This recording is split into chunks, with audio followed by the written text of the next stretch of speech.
Today is episode 8 of the OneTap Gaming Podcast. We're going to talk about everything Act 3 coming out, the new map, the new agent, the data leaks, the skins, all of your Valorant news coming to you.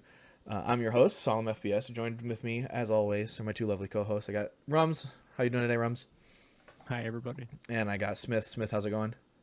Pretty good. Excellent, excellent. But yeah, we've got a jam-packed show for you guys today. Riot has kind of just dumping a whole mess of information out prior to their first strike tournament, I guess, coming out in the beginning of November for the first qualifier starting in Europe. So got a whole mess of Act 3s going on. Spooktober started, you know, all kinds of good stuff going on.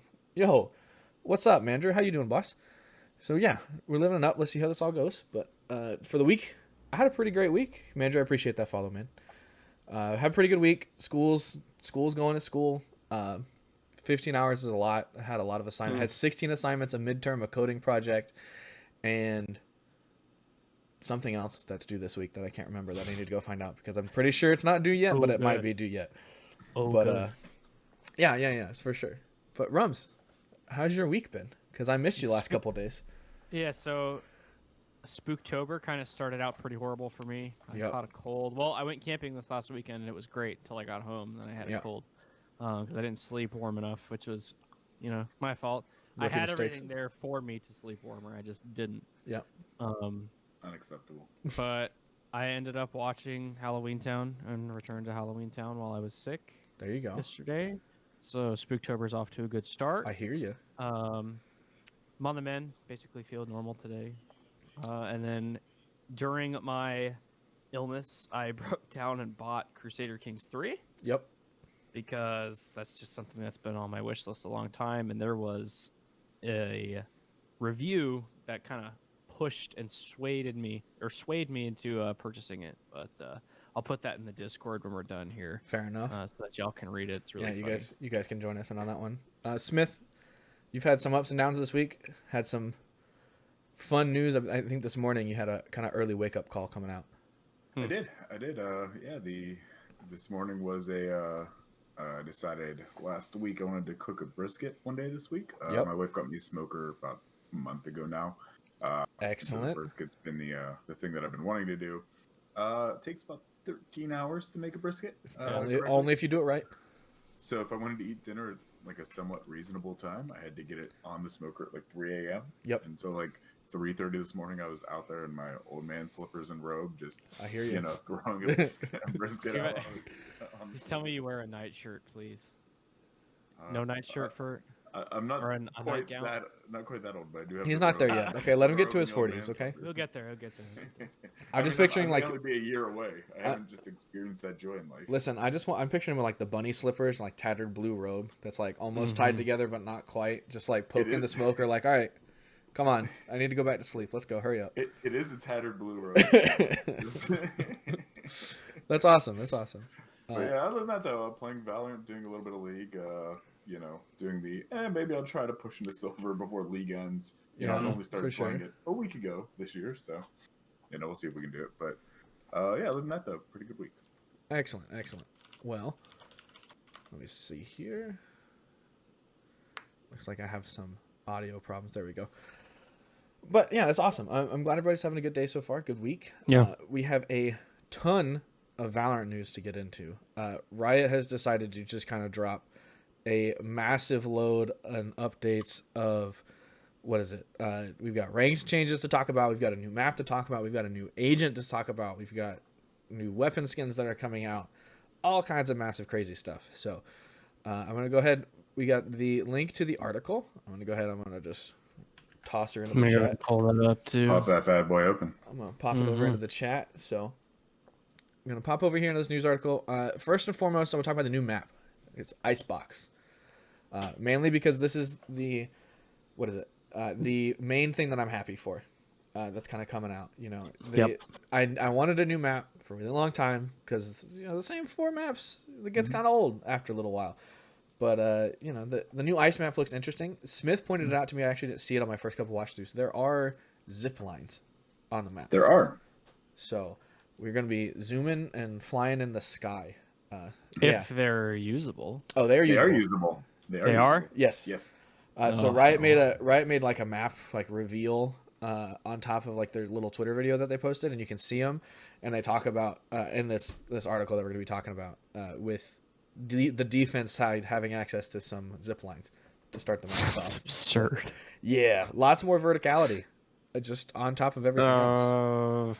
All right, fair enough. For sure. So that's going to come out next week, October 13th for unrated, and then they're going to delay it another 2 weeks for competitive play. So it won't be in the competitive cycle until October 27th. That's good. I appreciate that they're doing that. Kind of weed out the broken angles and bugs and fix it for competitive play. So plus you want time to learn it. You don't want it to feel like you're losing rank just because people are rushing and you haven't learned how to stop it on a certain map. Yeah, you mean on Ascent when Ascent came out? I hated that. And by when Ascent comes out, you mean today? Like, I don't think that I've stopped seeing people just saying, "Yeah, we're gonna rush Ascent." Oh, it's not even that. It's just like, oh, he's in, he's in top catwalk. And like, what the heck is a catwalk? And I'm like, all right, listen here, okay. It says it's on the map. Just kind of open your map tab. It says catwalk. It's right there. Anybody can find it. But say I love you. Yeah, it's exciting. I'm excited for a snow map. We talked about it last week a little bit. I might have mentioned it. There's a data mined character called the Ice King in the game files. So he has like some ice walls and basically like a flash, but it's like a giant snowball that slows in an area. And I was really hoping that was going to be the next agent. It's not. Just going to rip the Band-Aid off, but maybe he's coming soon because he sounds really interesting. But, yeah, he'll probably come sometime, I imagine. Yes. After this. Well, it'll be into episode 2. Yeah. So they did 2 episodes or an act, so that would be my guess is it'll come at that point. Yeah, for sure. Yeah. But Sky being involved. What else we got? So Riot has come out kind of with this map a little bit. They've talked about this is going to be a 2-site map, not a 3-site map. Even though it does kind of look really large. This to me, I got the feel of like CS Office and Shipyard. I don't know if anybody's played those games, but that's kind of what it reminds me of. There's a lot of like tight angles and kind of a block system laid out. And Office has my heart, man. I agree. But so they're kind of taking this one step by one step as they release this content out and make sure they reduce the instability. But our next kind of big thing is the next agent, which comes out October 27th, and all we have is a picture. So we have this little bitty picture. I want to make sure. I believe I got it. Not quite. It's a picture with looks like a redheaded female with I'm gonna show it on. We're gonna show it on stream really quick. Give a good look. This is our picture. We have this nice lady right here, and her card that was spoiled in the previous battle pass was with the hawk or owl, some kind of bird, which you can see up here on her shoulder. And then she's holding some kind of projectile in her other hand, which could be a flash or maybe something else.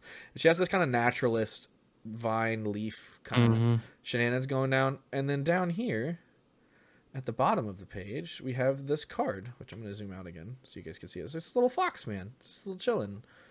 And I think this is going to be her ult. Again, data mining and stuff like that is involved.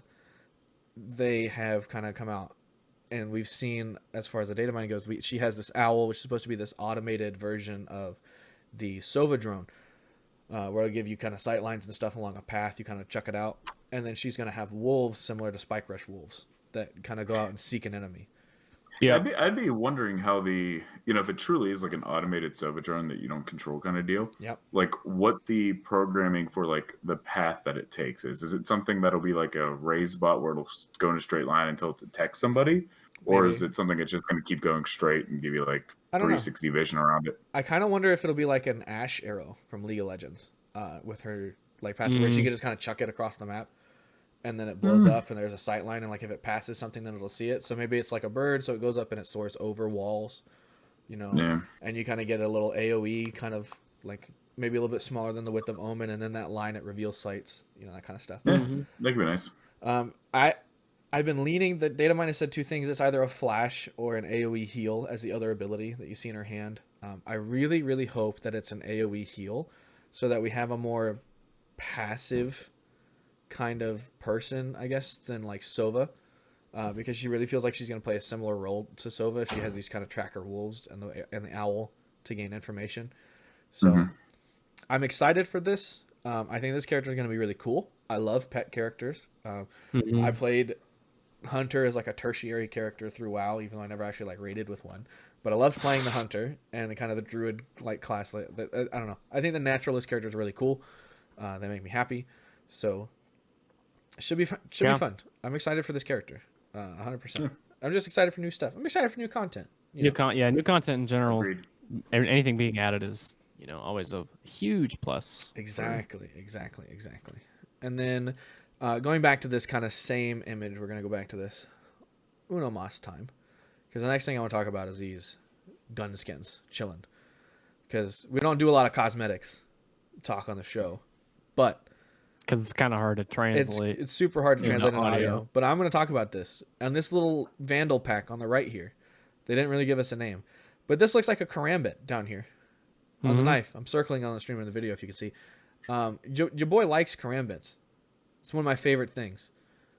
I will own this when it comes out. Unless it's on the battle pass. And I will grind it. And make sure that I own it. And then we have the singularity weapons, which will be, they've already confirmed as, I believe, the first bundle to come out on the new 13th. Yep. Yeah, on the 13th will be the next bundle. So that's kind of cool. Maybe like shoot like crystal effects or something. Specifically, I believe it says the singularity exists in the far future, vast in its journey from the beyond, powerful, abstract, and mysterious. None know where it comes from or how it came to be. So it's like a space-time kind of shenanigans. It's gonna have a Phantom, Sheriff, Spectre, Ares, and the melee. So it's true. Yeah, I mean, I think it's pretty dope. All this new stuff, man. Yeah, so, it's good to see. Obviously, we've played Spike Rush. I want to talk about this new character for a second from a balance standpoint. We've played Spike Rush. Yep. So, assuming the data mine is correct, what do you think of this character having Tracker Wolves as a potential ultimate? Something you can send out that goes and finds people and does damage. Two of them maybe finding multiple characters, Yeah, I mean, as an alt, I'm perfectly okay with it. I mean, obviously, it'll depend on how much damage, how far they can track, how long it lasts, all that good stuff. But I mean, as an idea, I think that's fine. It should be a powerful type of ability. And we don't really have an alt in game right now that is like a seeking alt per se. I mean, the closest thing we have to seek is really a raise bot. Yep. You know what I mean? So I mean, having something that would be a little more damaging and like you said, potentially multiple would be nice. That they would have to deal with multiple things to kill or to stop it. I think that's good. Again, I'd like to see it maybe on a 7 dot count to get it as opposed to a 6. 7. Because I think it could be a little too powerful if she gets it too early. I agree. But yeah, I mean, I have no problem. And the thing that is interesting to me is if they were using it or using Spike Rush as a way to test that, almost what other Spike Rush orbs could we be seeing coming in the future that they're kind of, trying to work around? I like this thought experiment. I'm going to go down the rabbit hole a little bit. My favorite thing in Spike Rush, I don't play it very often, but my favorite thing are the tracer rounds. I think if you gave the tracer rounds a limited time application, and so let's say you activate the ability and your character loads a new clip, and that clip that you have is tracer rounds. So maybe it's until you reload, maybe it's the next 5 shots or something like that applies a tracer effect to what you hit for a limited time, maybe 10 to 15 seconds. I think that'd be kind of cool. There a character in Overwatch where their ability or their ultimate is loading your gun with special rounds. Oh, am I mistaken? Do you know what I'm talking about? My knowledge here. It's been a long while since I played Overwatch. No, it was a reward in Modern Warfare. You got stopping power. That's right. It's stopping power rounds. Yeah, you get stopping power rounds. I don't think it's in Overwatch, but I haven't played that game in a while. So maybe there's a new character. But that's true. Yeah, you're thinking of what's her name? The AI computer chick in Overwatch that shoots bombs out of her fingertips for the next 5 shots. Yeah, instead of the burst cannon. So. That's kind of similar. Yeah. I'd be interested to see some more. I just want to see a couple I don't know. I like this as kind of like a hybrid intel character like Sova. I am biased because I like that style of play because I play Sova, so I think this character's cool. Yeah. If our intel is correct, I'm 90% sure that it's correct. She's got vetting, but what I like about her is it gives, if the mines are correct, that it gives Sova players a chance to fall off to something different, akin to Killjoy on a Cypher per se, because they solve pretty much a similar role. Obviously, one's going to kind of outshift the other in the meta, but I think that they're both viable options for that kind of lockdown Sentinel vibe. Right. Mm-hmm. So I think this is, if the intel is correct, that she'll be a pretty good alternate to the Sova player / initiator / offensive intel gatherer. So I think that this character slows the meta down.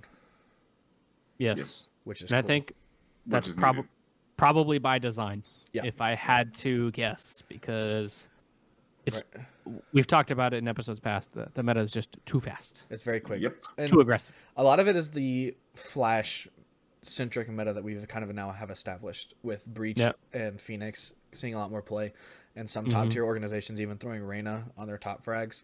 That's a potential for 3 flashes. This character would make a 4th or a 5th because a lot of people are running Omen, which is technically has a flash, Yep. And I think that's almost too much instant LOS that just blocks the screen out, Yep. It's not like a smoke that just repositions. So I'd rather see the AoE heal come out of this character. It kind of allows you to say, okay, well, I have this aggressive initiation with Breach Phoenix. So instead of the Sova, we'll have this kind of tracker agent with some more team-wide utility rather than just chucking a recon dart. So yeah, I'm excited. It looks neat. I like too that her kit goes in a different direction that we kind of haven't seen before. For sure. We did that, or Riot did that with Killjoy as well, but this is like dope. A completely new kind of style, new kind of vibe. So I really appreciate that the content that they're adding isn't just kind of like a reskin version of some other ability. I agree. Big fan of that. It makes me happy, and I'm glad to see that they haven't run out of ideas yet. I was talking to I think I was talking to like Asuna and a couple other people that he was playing with earlier today on stream about what happens when they run out of ideas or like potential ideas. Like they were talking specifically about shields. Like, do you think they're ever going to add a shield agent or like someone who gets shields? And they've said no. Right. Right. I've played Riot games in the past. Sometimes no means like, no, not yet. But I really don't think that they can add a shield character into this game without killing it in the way that it's played, which I hope that they see. So it's nice to see these kind of interesting takes on already existing abilities. So like you can say, oh, well, Sova Drone and this Nature Chick's Eagle are the same thing. Sort of. One is presumably autonomous, and it gives you the range of motion to like throw it and then move and check your corners along with it yourself. Whereas the drone requires teammates to peek with you on your drone or take advantage of the drone. And then she has some more defensive abilities on her other side to kind of back her up with the heal and then eventually leading into the wolves. And then she obviously has an unknown ability that we don't quite know yet because she'll have the bird and then whatever's in her hand and then something else and then the ultimate. Unless it runs off of like a Reyna mechanic or something like that, which I wouldn't be surprised to see them rehash either. So I'd rather them take these small abilities that exist and then reflavor to tweak it so that those existing roles that have been established in the meta can shift and change to be more like maybe map dependent, or you see strategy dependent picks where you have like an execution heavy comp where characters are throwing utility for the solo utility value rather than synergistic value or something like that. I think it's a very smart design point of the game, and I don't really want to see that tainted with something like a shield being thrown on a character. I think that's idiotic. Yeah, I think they're tracking that to a certain degree. I know Morello has mentioned it in the past that maybe it wasn't Morello. I think it was Hiko that mentioned that as soon as you add a shield character, the game's Overwatch. That's basically done, because then you're creating abilities to combat abilities, and that's takes away from the core value of Valorant, which is gameplay first or gunplay first, and then ability play second. So and again, when you're talking shields, just make sure that we're all on the same page. You're talking like a physical shield. Well, right, not like walk in and carry. I'm talking about. So that's one of the things. I'm also talking about anything that pushes your health above 150. I would be okay. Like I don't want anything that pushes health over 150. I would be okay if there was a character that bought a physical shield, like as an entry kind of character. Like they have a lot of those in Rainbow Six. Well, maybe not a lot. I think they have at least two. I know of two, but that's there's Montaigne. There's 3 right now. And then there's the it's like Crash. It's the she has like the electric shield. Oh, yep. Yeah, like it's like the Riot. Yeah, and so there's 3, and I'm okay with that. You definitely would have to tweak it so that, like, either the shield can be vulnerable Right, like it and can be break. destroyed. Yes, and then like you'd almost have to make it so it'd be like, if it destroys, there's a long time before like they equip a gun. I would just say if you lose your shield, then you lose your shield. Don't get it back. And then you'd re-equip a weapon like anything else. The reason it works, I think, on Rainbow Six is because there's so many ways to approach an enemy in 360 degrees, and that just doesn't really exist in this game. Like, you don't have the repel system, you don't have multi-floor houses that you're constantly fighting in. So, but I think you can get around that. Like, so like even when you're sitting there playing Rainbow Six, there's lots of opportunities. Like, okay, like you may not be able to get like a body shot on the player that's carrying a shield, but they do have weak openings unless like they expand the shield or something like that. So like even if you gave somebody like a half body shield and like knees down were open, then you just know, okay, I see the shield, I aim low against this character. So this could work as a design point if and only if the person carrying the shield isn't lethal while it's in their hands. Agreed. So they'd have to be like, you can have a shield, you can buy, like when you're in your ability screen, this character has the option to buy the shield, right? As an option, and that takes the place of his armor for the round. He doesn't get to buy armor, but he can buy a shield, and the shield prevents damage in front of him, right? And he's allowed to wield a small secondary in his hand, so he can get like a classic or a ghost or a frenzy, and he can run around with that, and he can move the shield to take his shots, or he can equip the shield.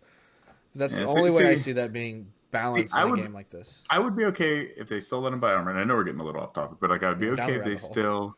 Yeah, I'd be okay if they still let him buy armor and still let him buy a gun, but like he would have to buy the shield as an ability, and there would be like an equip time and like a de-equip time. So like if you destroy his shield, maybe it's like 2 seconds before he can get another gun equipped. So it's very much a like he can't shoot, he can't do anything like that while his shield's equipped and out. Right. So you're very much under the I gotta have a teammate with me to help get damage done and protect as I get them onto site. But yeah, I don't think like he should be able to shoot or anything while the shield's out. So Rums is cringing. Yeah. Every now and again we speak. But I'm gonna keep my thoughts pretty short on the shields. I don't like them, and I don't think they belong in. I don't think I they would belong agree in this game at all. If I had to find a way for it to work, that's what I'm thinking. My problem with the shield in a game like Valorant is you immediately take away the inherent danger that comes to peeking corners. Yeah. And you take away the power of all of the guns in the game because they don't kill at that point. So then there's no respect for the angle because all you have to do is just send in your shield, and then shield will push the holder off, and then all you have to do is just send in your team behind, and then that's easy clap. That's a game. For sure. So I don't like it. I like I'm this a vote no. thought experiment. I think we're gonna put a pin in it, and we'll talk. I think maybe we should do a agent concept episode in the next couple of weeks where we each kind of submit a concept of what an agent we'd like to see added to the game. Brain tank. Or like maybe somebody sends us an agent. You guys in the chat or viewers that are listening, if you have an agent concept that you'd like to see, tweet it at us at OneTapCast. Comment on it on the YouTube video. Send it to us in Discord. Join the Discord. Talk to us about it. But either next week or the week following, we're going to do an episode design, a design episode where we talk about what we'd like to see added in the game as far as agent concepts go. So, but it's got some interesting things. Interesting things for sure. So next up on the docket, we have ranked changes. Cool. Yes, we do. Needed. Yes. So this is it's kind of ties into esports. I guess it's competitive play, but this is we're primarily talking about getting better at the game. So we're going to talk about Act 3 competitive changes. I'm also going to drop this link over here in the Twitch chat if you guys want to follow along, talk to us. There is a short video if you want to go watch it. It's very good, well put together. Definitely go check it out. With the new design lead, David Cole, who is a wonderful human. He's great. He's a cool dude. Talk to him a little bit. He's awesome. Along with Mr. Ziegler, who's the head of design, also a wonderful human being. But I want to get into this. First and foremost, tighter queues. All right, you can no longer queue with people who are 6 ranks away from you. It is now 3 ranks away from you. So what this means is that if you are silver 1, you can queue with at most a gold 1, or at least a bronze 1. But anything else is outside of your range. This is to try to restrict the variability and the wild card notion of your ranked games where you'd be a silver 1 playing with a plat 1 or plat 2. Yeah. Because those are wildly unfair games. And so they're wanting to fix that. So I want to know your guys. I mean, it sounds like we agree, but three Q, 3Q difference, 3 rank different feels pretty good. Completely for it. Yeah. I think this is something that should have been in the design philosophy from the get-go. I agree. I don't think it was necessarily so detrimental to the point where they had to patch it out immediately, but I think the timing's about right. It's a good pickup. It's a good change. I agree. And they did say, for everybody that's out there, like, oh, but I'm gold 1 and my friend's bronze 3 and I'm trying to help him out and get into silver. Now we can't queue together. Yeah. But they've also said that they're working on another game mode for wider stacks, more wide range team play to be seen in a separate queue and a separate space. Not yet, but into kind of, I believe it's Act 2. They're going to try to implement that a little bit. Or not Act 2. What is it? Episode 2. Yeah, they're in Episode 2. They're going to try to implement a third queue, which is focused on kind of queued team play. So we should be able to see that hopefully coming out soon. But yeah, for sure, tighter ranks, man. I'm all for it. Smith, what do you think about the tighter ranked margin? So as being the lowest skilled individual here tonight, I am 100% for it. I mean, there is nothing worse than queuing up as a silver, right? And either getting paired up with or paired up against a team that consists of very much especially if you're silver 1, a whole bunch of gold 3s, right? Or on the reverse, getting paired up with a whole bunch of iron 2s. Yes, it's terrible. It if I'm silver and I'm with mid bronze, mid gold, okay, that doesn't feel terrible. You're all relatively the same. Disparities there. But when you're sitting there silver and you get somebody that's iron and they say, hey, this is my 5th ranked match, or I've never played this character, or how do you play Cypher? That kills me. Where do I throw my Cypher traps? Yeah, so basically doing something like this, it basically says, okay, all you iron folks are going to be together and learning the game together, with maybe a bronze or 2 coming in to help every now and then. But then the rest of it, it's just you play your rank. Right. If that means longer queue times, so be it. Well worth it. That's understandable. And I don't think the queue time are going to change that much. I think we're going to see more concise games because naturally the amount of 5 stacks and 4 stacks that are queuing are going to go down. We 5 stack and 4 stack a lot in our Discord, but it happens to be usually bronze to gold range, which it won't happen anymore. We have the people who are working on secondary accounts to try to play with the other people. You can always make a second account to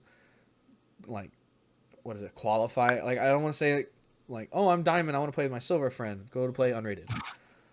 But if you're gold trying to help your bronze 3 friend and you have an alt that hasn't qualified, go play qualifiers and try to jack them up in a couple games, then get out. We do not condone smurfing in any way, shape, or form. If you're playing 2 or 3 tiers below where you're at, go play unrated. There's a mode for that. Do that. Otherwise, your friends just got to get good or you got to get worse. You only got 2 options. So get good or get bad. I mean, it sucks, but that's how the game plays out, man. And it's the only way it feels bad, the competitive integrity of the queue. Yeah, and that's really what this game needs to survive. It needs to be competitive first. It needs to be focused on winning. So, which is what this is designed to do, is to kind of help them focus on winning. The next big thing for me is preferred server. Okay. Yes. You get to select your 1 or 2 servers that you'd rather play on, I think. And you're not guaranteed, but you're more likely to get those servers. This is great. Huge. This is massive. You're queuing with your buddy, and you live in Boston, and you're queuing with somebody from LA. You're like, hey, man, let's get some games in. You can click that Chicago server button where you both have 40 ping or 50 ping and be like, all right, this is workable. And one of you doesn't have 100 ping and have to live through the game, sadly. This touches home really close to me. I got a buddy up in Idaho, where I'm from.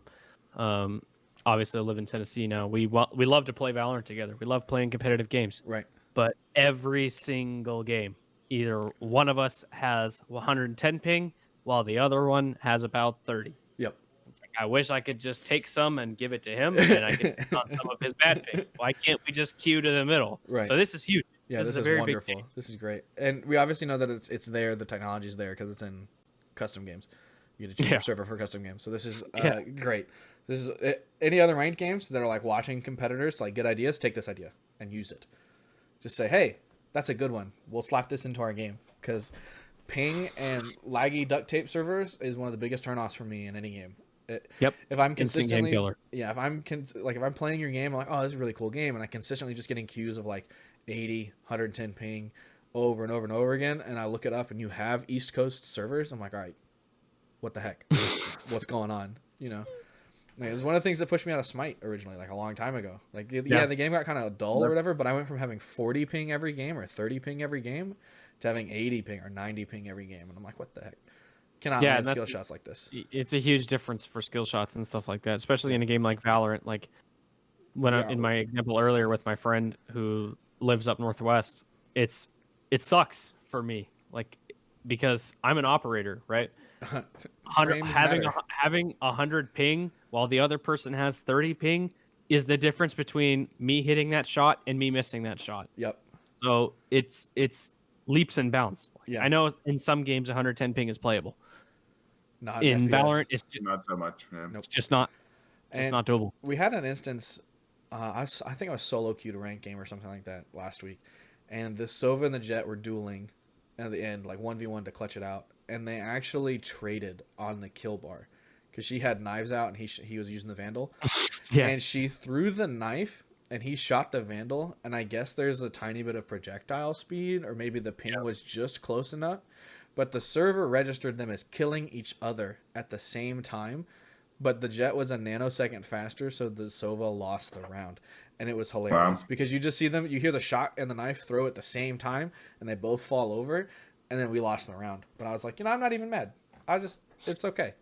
I can live with that one. That's a cool story.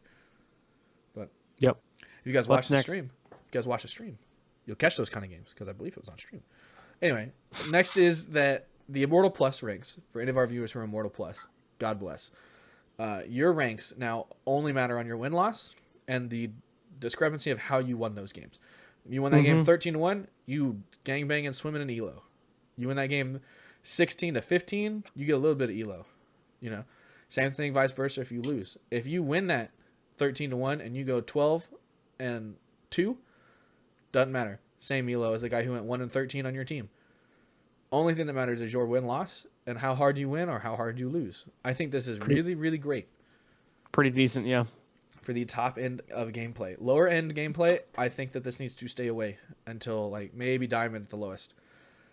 I can see this kind of where the algorithm for ranked and the way that it takes into account what matters. Okay, on the low elo, okay, performance needs to be here for low elo, and you can't see on the stream, but it needs to be higher just a little bit than whether or not you win or lose the game. Okay, with high ranked games, whether or not you win the game and your performance need to be like this. Okay, with the performance being a little bit lower than the win-loss, because there's more variability in those top-end games of how you personally perform based off of how they adapt.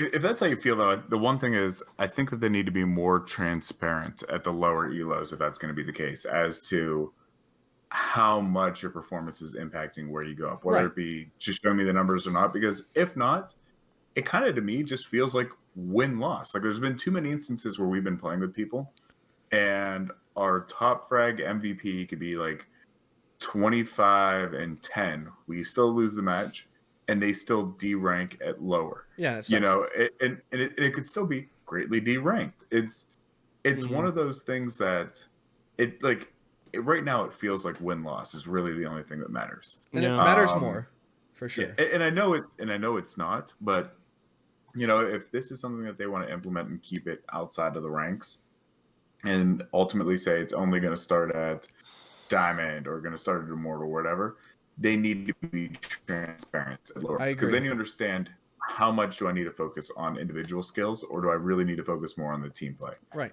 And look at it that way. And I'm gonna be honest here.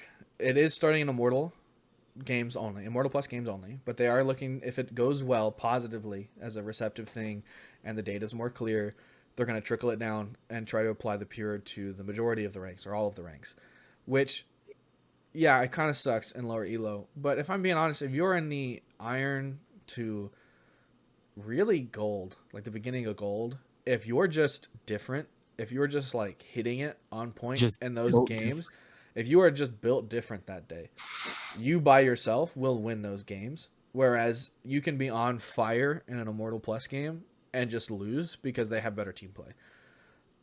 That's where the team, like, kind of in that diamond range up is where that team play really starts to take over for I'm just a god by myself. You know? Right.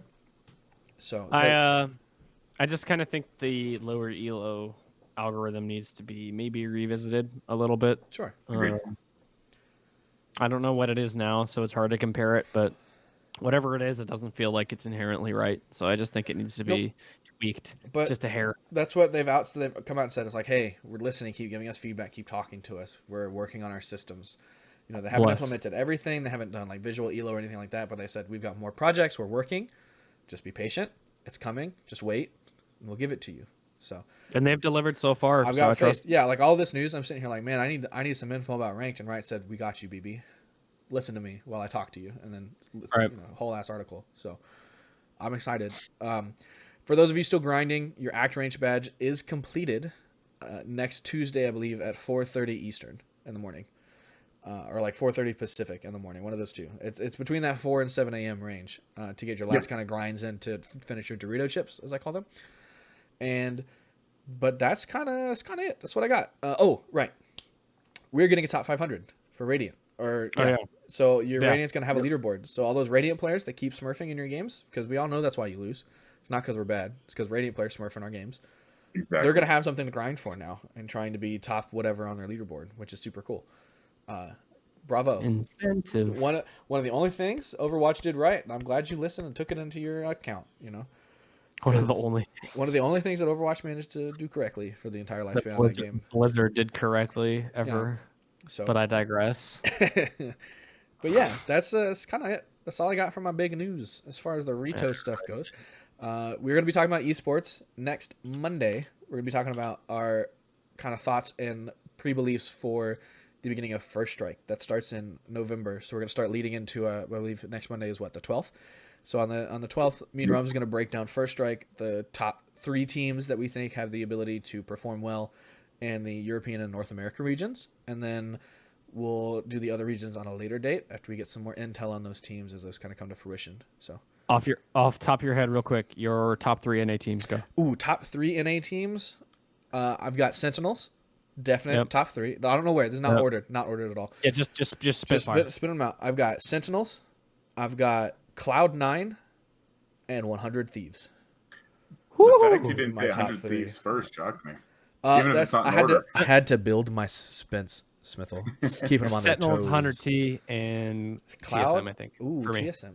No, so 100 Thieves just looks super hot on paper, which we'll get there. I just wanted to get an interlude, yeah. Yeah, we're talking about that on Monday. Be sure to come check out the esports show at 8 p.m. Eastern time on Monday with me and Rums. So it's exciting. But now I got some news outside of the world of Valorant. I got some stuff going on. So for me, small news week for me, mainly because I've had my face buried in school books and papers and coding for like 8 days straight. So for me, the main thing is Genshin Impact. You may have heard of it. Small indie game out of the Eastern region, I believe. And man, this game is like waifu simulator, dude. Like you get all kinds of waifus out of this game. And I thought, oh, that's kind of jokey. But it was free, so I downloaded it, and it's a good game. It's a great game. Combat's great. Farming system is great. Resource system is great. It's a gacha game, which you're like, oh, so you got to pour money in it to be good. I haven't spent a dime, and I have 2 of the top characters, and my team rolls great. I'm rolling over story content. Story's interesting. It's good. It's good. If you like JRPGs, it's a good game. You should get it. It feels like Breath of the Wild, but more fun. Weeb. All right, listen, I don't care. I embrace my weebness, okay? Anime, mangas, all of it. All of it. Fair enough. Speaking of anime, Godzilla anime got announced. Oh, man. All right, we'll have to get. Yeah. We're gonna have to look at that one for the giant lizard. Yeah, Genshin Impact, man. It's a great game. It's a good game.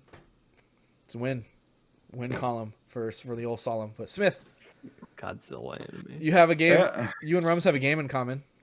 Yes. It makes me happy because it's D&D game. Why don't you tell me what you're up to? I'm going to interlude it because I haven't played it. So I'm going to let Smithel talk the large piece on it. But awesome. Baldur's Gate 3 early access release. Yes. Smithel, go. Fantastic. Absolutely fantastic. I mean, so right now it is in early access. Right. There are some minor bugs. Obviously. Define minor bugs. Like what's the biggest holdup for the Baldur's Gate 3 early access right now? What, in your opinion? So I mean, so no bug that I've come across has been particularly game breaking. I mean, they do have like the warning at the beginning, say like, hey, you could lose your save file, and, and I get that. I mean, I haven't hit that.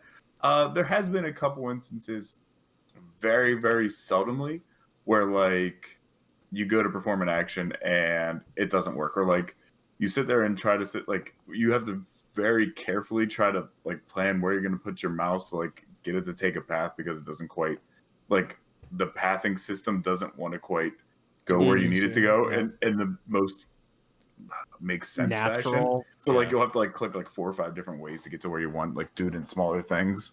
How about like polish? Like what's the least polished? The least polished right now, in my opinion, is probably the tutorial system. Get knocked off a cliff. I mean, I have thrown multiple people off cliffs. I have yet to be knocked off myself, but I have thrown multiple people off cliffs for damage. But I mean, it like the tutorial system is bad right now. I mean, I like, for example, like, so I got it both on Steam and Stadia, because there's eventually going to be cross save, cross play. And so it's nice, like when I'm not at my computer, to be able to play it somewhere like that. And when I first did it, because again, Stadia, you don't have to do the download, you just go right into it, which is great because it's like 150 gigs or something like that.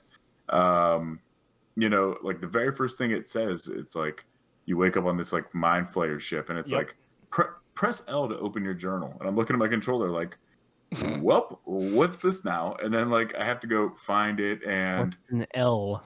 Yeah, like, and eventually like I was like, okay, I hold the wheel, and like I hold left trigger, and then it gives me a wheel. Okay, found it. And then like 10 minutes into it, I'm walking down the ship, and you get to this part where there's a gap, and it's like, get to the helm, and I'm like, I need to get across that gap. How? Like I'm hitting every button, nothing's interacting, like, and like all I had to do was like open my bar, cycle through my bar. Eventually you'd get to like the push, the hide, the jump / disengage, and like there it was. But there was no clear way to like say, click here to like open your thing and see like non-combat abilities. Imagine failing that dex save, just game over. Like my best death. Like, so first off, super polished game. So, like it as far as early access is concerned, super polished. Like sure, there may be some animations where like somebody's holding a weapon like this, like their hand is just open and the dagger's just there. Yeah. Like, but okay, or like a mouth's not moving. Come on. Yeah, like, or a mouth's not moving whenever like there's a cutscene. But for the most part, really, really well done. Really, really good position. I strongly recommend people getting into it. I mean, I'm probably 10 to 12 hours deep right now, and from what I've read, graphically beautiful. Yeah, like beautiful. One of the most best looking games to come out for a while. Great. But gameplay needs work from what I have read. It's very playable now, but it needs work. A little bit of it does for $60. Let me add. Yeah. I mean, it depends on how you go into it. I mean, if you go into it with D&D background knowledge, to me it's plenty playable.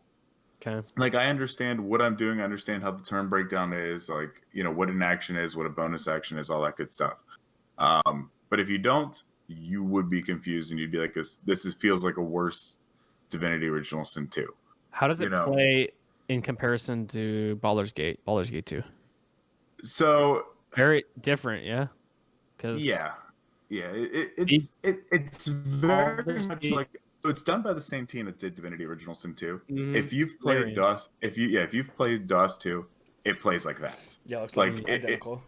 It's almost a 1-for-1 transition, but a little more D&D focused. And some of the things that are cool about it, like in the Stadia version, eventually, like if you're streaming that, your stream's going to be able to interact with like dice rolls and things like that. Like and kind of like help guide your story, which is a really, really cool concept. They get to vote. Yeah, and like, and some things explain like when you're sitting there saying like, oh, throwing people off cliffs and polish and things like that in gameplay. There are like, it does a poor job of making you understand why it's doing certain things. Like at one point, I walk into this tomb, I open a sarcophagus, and it immediately brings me into turn-based combat. And I'm like, okay, so like I'm zoning around the room, I don't see anybody. I'm like, this must be a bug. So like I click the button to turn it off. Suddenly, just these like fire arrows are shooting out of the wall like super rapidly, and like there's like caustic stuff on the ground that like explodes and catches fire, and immediately I'm dead. And I'm like, okay, I understand why I did this, but it would have been nice to be a pop-up being like, hey, when you come in range of an enemy or a potential trap, we will enter you into turn-based combat, or something like that. And it just didn't do that. It'll work. So Fair enough. yeah, but I mean, Nice. I still stand behind. If you have the money to spare, fully dive into it. It is. I have faith great. in the DOS team. Rums, what did you have talking about this week, man? So Star Wars Squadrons launched. Sick. That's a game that I've been looking to pick up for a while. Haven't got it immediately. Looks cool. Kind of mixed reviews on launch. It's true. And the negative reviews on the launch are just basically due to controller support with the joystick. Fair enough. So the throttle and the joystick, the controls don't work as well as they should out of the launch. Fair enough. I'm pretty sure devs are working on a fix to that, but from what I've read, it takes like an hour to map all of your controls with those two joysticks just to get it working correctly. Dang. But other than that, graphically beautiful, gameplay is beautiful. Basically what everybody's been waiting for a space combat simulator. And it comes in VR. Yes, and it comes VR, so you can actually be inside. Puke in real time during your barrel rolls. Exactly. Realism. Other news, Rainbow Six Siege, Tachanka the God. He's getting a rework. So his machine gun now going to be his primary. He can still run around and, absolutely destroy through hatches and walls and stuff. Still terrible iron sights, things of that nature. He also gets an additional incendiary gadget. Yep. Which is basically going to throw a bunch of fireballs, like Molotovs. Yep. It's going to be kind of like a brimstone to relate it back to Valorant. And he also gets a withstand ability, which is that 1 HP self-revive if you're familiar with Rainbow Six gameplay. Yep. And then my last piece of news that I have in the gaming scene is Shadowlands for World of Warcraft was delayed. Good. To a time unknown. I'm very happy with this as a WoW player. Thank you, They needed it. There was a lot of balance changes that needed to be made. A lot of the things in Shadowlands beta weren't polished. It just needed time, and I'm very proud of Blizzard for taking that stand and saying, hey, we need more time. We messed up. We need more time. Obviously, there's still some people that are, well, I took off work because of this. It's like, yeah, that's fine. But very, very, very proud of Blizzard here. If your vacation is centered around the release of an MMO, come on. Perhaps you should take the vacation. Come on. I've been burnt by that too many times in the past. Just don't do it so far in advance. Yeah. Just be like, all right, you got what? You need 2 weeks? What, do they wait 2 weeks prior to the launch of Shadowlands and tell you, hey, no, we're waiting? I don't believe it. Okay. Very proud of you. Now, that being said, when I played Classic, when Classic came out, because I played Classic, I relived the glory days. I had a guy in my guild who was the EU raid leader for the EU branch of our guild. And my man's works for a company that just lets him stockpile time off. He can, it stays year to year, no big deal, right? And it's paid time off that he can get. And if it goes over a month, then he has to remain on emergency call should they need something. He works in the tech industry. And my man heard about the Classic thing and just didn't take a vacation for 3 years. And when Classic came out, he just took 6.5 months off of work to play Classic. What a G. Paid time off. 6.5 months to play MMOs. I was like, man, I need to move to the Netherlands. Okay. That is insane. Join you. So, anyway. Although with how Classic went, he probably spent most of that time in the queue waiting to get in. So our server wasn't that populated. The longest I waited in queue was like 6.5 hours, 7 hours. Which is not that bad. That's a long time, but like I had a school at the time, so I just was like, all right, I'll log in. I'm gonna go to class, and then I got back for the night, and I'm like, all right, got 2 minutes left in queue. Great. I never waited that long for Classic, and I was on a pretty populated server. We were on the same server as Asmongold, and that's probably just how it goes. Truthfully, it felt like the more you played while Classic, the quicker you got into the server. Yeah, we were on Fairlina, so I mean, we just had queue times. Everybody wanted to be on Fairlina. I needed my PvP. Needed to. But that's all I got for Beyond Valorant. Yeah, I think that's about it. Smith. That's me. Excellent. Well, we appreciate you guys joining us, listening in, catching up with us. As always, great to see everybody. Again, Manager Price, thank you for that follow today on the Twitter. For everybody listening, you can find the show at Twitter, Twitch, YouTube, Stitcher, Spotify, Apple Podcasts, Google Podcasts, and Swart, thank you for the follow. And and iHeartRadio, and I think now Pandora at OneTapCast, any and everywhere at OneTapCast, all one word. And you can find me, myself, Solemn, streaming at OneTapCast on the channel. And you can find me on Twitter at SolemnFPS. Rums, where you at? Everywhere at Actual Rums. One word. And Smithel, where can our viewers catch back up with you? Twitch.tv/Smithel or at Smithel Gaming on Twitter. Absolutely. And you guys are wonderful. Thank you for listening. Don't forget to smash, show us all the love that you can. Join the Discord, all the things. And as always, have a great day, and we'll catch you next time. See you guys. Bye.